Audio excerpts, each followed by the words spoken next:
Yes, dear children, today we are going to see system of units. In our first lecture, we have seen what is physics. Physics, as we know that it is a branch of science which deals with the study of nature and natural phenomena that we have seen. In this topic, we are going to explain what do you mean by physical quantities. All the quantities in terms of which laws of physics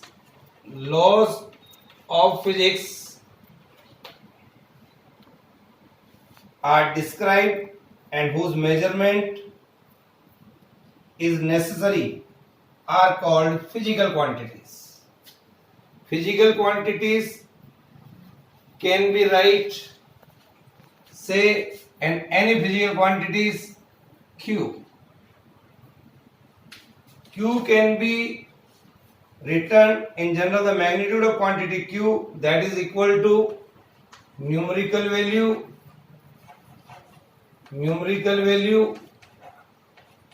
and its unit. So I can write here Q is equal to N into U.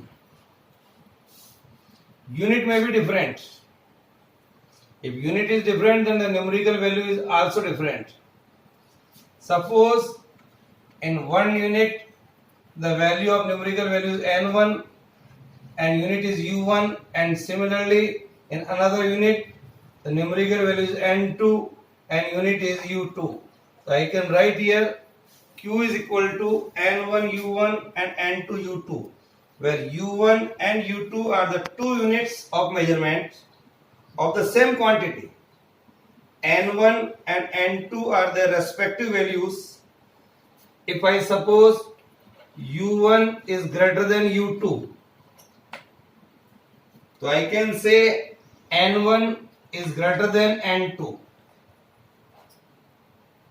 It means that a bigger unit is contained a smaller number of times in the quantity.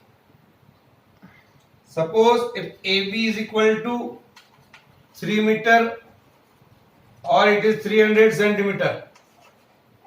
So you can see here, meter is the bigger unit, the numerical value is less. Centimeter is a smaller unit, the numerical value is large. Is it clear? So these are the ways by which we can see the physical quantities. Now I want to explain here what is mass, the concept of mass. There are three fundamental quantities: mass, length and time we will use in this class. The concept of mass I can explain here. The mass of a body is defined as the quantity of matter of the body which can never be zero. That is mass. Second one is the concept of length. In that part, length, the symbol is L. Length of an object may be defined as the distance of separation between any 2 points. Say these are the 2 points.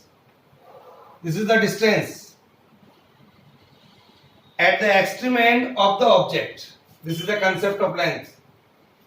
Third one is the concept of time. That is symbolized by T. Time is what a clock reads. The most common unit of time is second. The most common unit of mass is kg. The most common unit of length is meter. Yes, now I am going to define here what do you mean by fundamental units and what are derived units. So dear children, fundamental units, the units of measurement of length, mass and time are therefore called fundamental units or basic units of mechanics.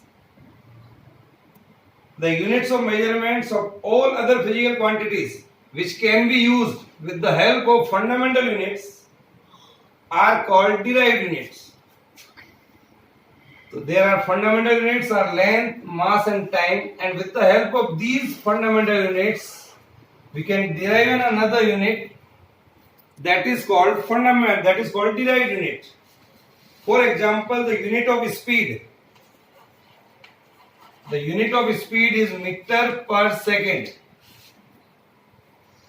It is a derived unit because speed is equal to distance upon time. The unit of distance, that is meter, unit of time is second, so that is meter per second. So with the help of these two units we derived another unit that is called derived unit. Is it clear?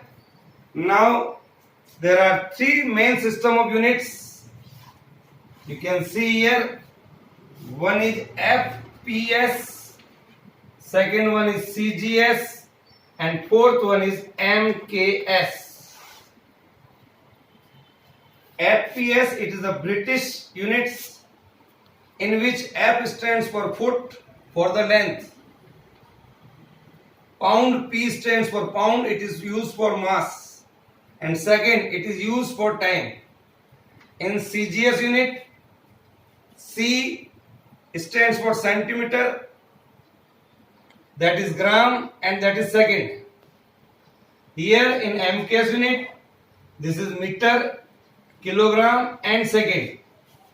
One more unit which we are also used, that is SI unit, Standard International Unit.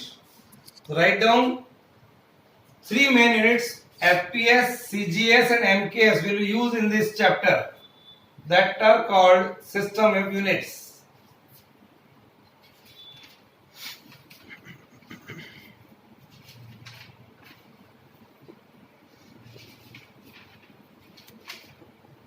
Dear children, we are going to see another article, that is a parallax method.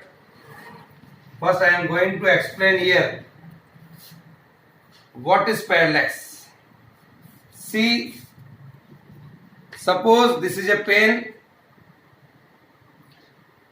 and close your left eye and see this pen.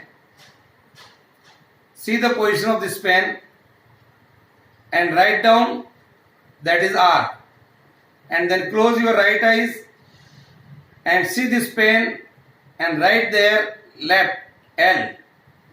So you are observing 2 points, one is R and another one is L. So distance in between L and R is called basis and it is also called parallax. So we can say, dear children, here, what is parallax method? Large distances such as the distance of the planet or star can be measured by this parallax method, or for that, suppose it is here the observer O. Here it is the left side, here it is the right, L and R. The angle made here is theta. The distance from here to here is say X. And the distance in between the two bases, that is L and R, is D. So draw this figure. This angle theta is called parallax angle. The distance between the two positions which I observed right now is called basis. One formula we will use here, that is angle is equal to arc upon radius. Here you can see the angle here is theta and in front of this is, we may be taken as an arc, that is D upon radius, that is the distance from here to here, that is X.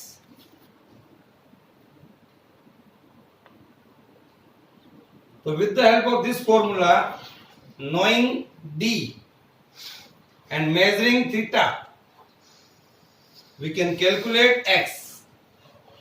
So this is the way by which we can find out the distance. It is called parallax method.